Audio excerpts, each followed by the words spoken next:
Yo, what's up mga idol? Good morning sa lahat. Maray na aga sa mga kapwa ko dyan, Bicolano. Ayan. So araw ngayon ng Friday mga idol.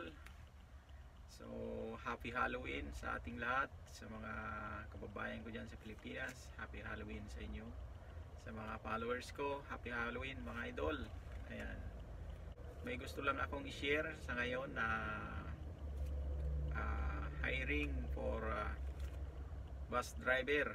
So baka sakaling makatulong sa mga kapwa ko driver, kapwa ko bus driver, sa mga followers ko dyan na nagpipim sa akin kung mayroong alam ako na bus driver. So ito ay papuntang Croatia mga idol. So ulitin ko, wala akong ugnayan sa agency. So wag po kayo sa akin mag-apply. So wag po kayong how to apply kasi nandito na yung complete details, yung address ng agency, yung mga nandyan sa Pinas na bus driver na nangangarap na makapag-drive sa ibang bansa, so makapag-Europe. So Europe to mga Kamanibela papuntang Croatia. So ito yung agency na nag-hire.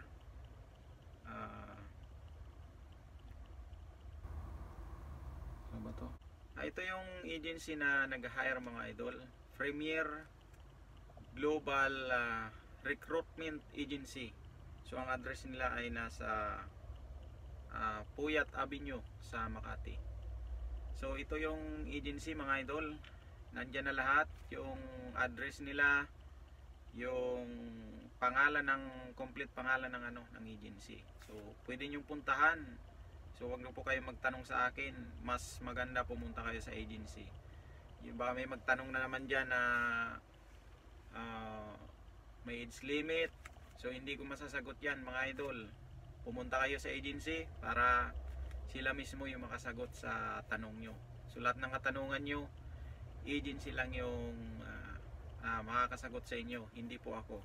So gusto ko lang itong i-share para baka sakaling makatulong sa inyo mga kabus driver. Ayan, kung nangangarap kayo na makapag ibang bansa, so i-try nyo, wala namang masama. So baka may magsabi na naman dyan na i-bash na naman ako na ganon. So puntahan nyo sa Puyat Avenue sa Makati. Hiring sila ngayon ng bus driver papuntang Croatia mga idol. So hanggang dito na lang yung aking mini vlog. So sana ay makatulong sa inyo. Ulitin ko, wala akong kaugnayan sa agency na to mga idol. Mas maganda pumunta kayo sa opisina nila dyan sa Makati para masagot yung mga katanungan nyo. So i-share ko lang to, baka sakaling makatulong sa mga Kamanibela. Ayan. So maraming salamat, at sa mga followers ko dyan, mega shoutout sa inyo. Happy Halloween and see you on my next vlog. Bye bye.